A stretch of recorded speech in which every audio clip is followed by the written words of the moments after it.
The United Nations Refugee Agency estimates around 660,000 Ukrainians have so far fled to neighboring countries. Thousands have been arriving at a Poland train station seeking safety from Russia's invasion, trying to stay warm in the freezing cold temperatures that are in Ukraine right now.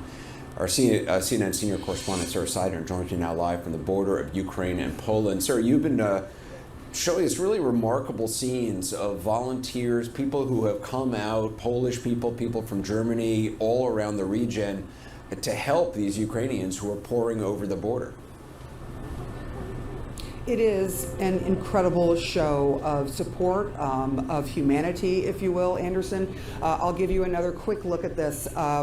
This is volunteerism at its absolute best. This is not a government-led situation. This is people who got online, gathered together. Some of them do not know each other. Some of them are strangers, but they have been here day in and day out doing just what you're watching now, offering food, offering drinks, offering a hot cup of coffee, offering a hot soup, trying to make sure that people feel welcome. There was even a sign when we first got to the train station, one of the very first stops that you end up at when you leave the border of Ukraine into Poland. And there were signs up that said, Ukrainians, we are waiting for you here in Poland. Welcome to Poland. So it is open arms for many refugees. I do want to give you another look, because we talked about this earlier, at some of the other things that are going on here. So what you are seeing are tents set up, and you've seen this, Anderson, in the many times that you have reported from any kind of disaster situation, right? You're seeing tents, and these tents have been set up. They have been set up so that people can get warm, so that people can sleep at some point in time. Look at what is, I mean, people are bringing whatever they could muster.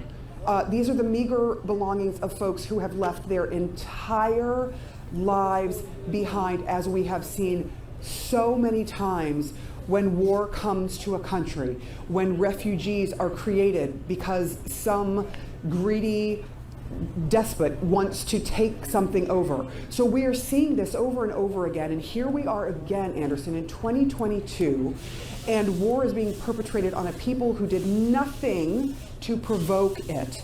All they're trying to do now is survive and eventually go home, but they just don't know when that's going to be.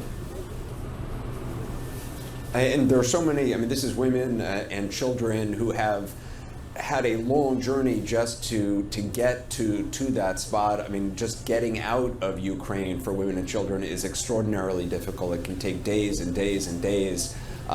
Train rides, bus rides, walking long distances in the freezing cold, sleeping outside at times.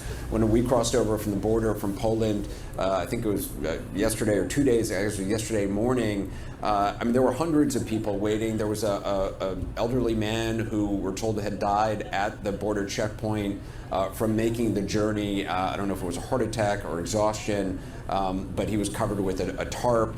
It is just a chaotic scene. I'm wondering, where do the people go from there? I mean, are Ukrainians allowed to then go into Poland?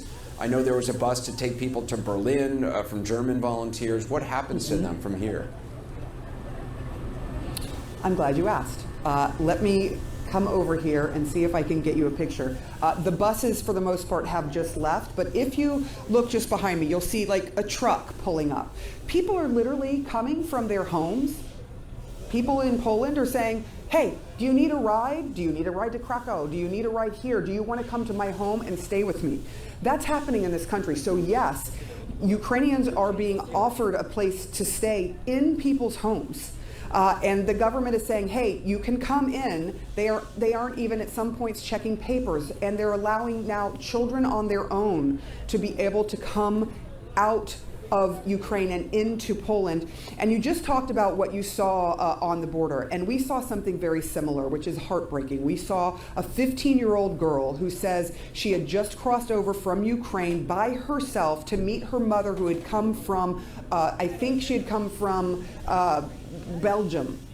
And so she had showed up from Belgium to meet her daughter, and all of a sudden I look over and the mother has fainted. No pulse. She had No, she wasn't breathing.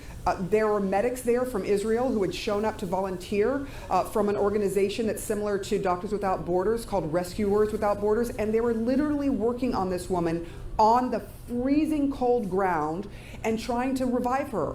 And by God's grace, she was revived. The medics got her breathing again. She had a very light pulse, but the daughter is standing there and wondering what she's supposed to do. You can see the panic and the heartache, and she's crying and talking on the phone, trying to figure out, what do I do now? Because now they're taking her mother to the hospital. Finally, an ambulance came about 30 minutes later, and the daughter's standing there going, I don't know what to do. What do I do? My mother, I want to go home. So it's a really, really, really depressing and difficult situation, but you do have one thing, you have some light, all of these volunteers who care about these people.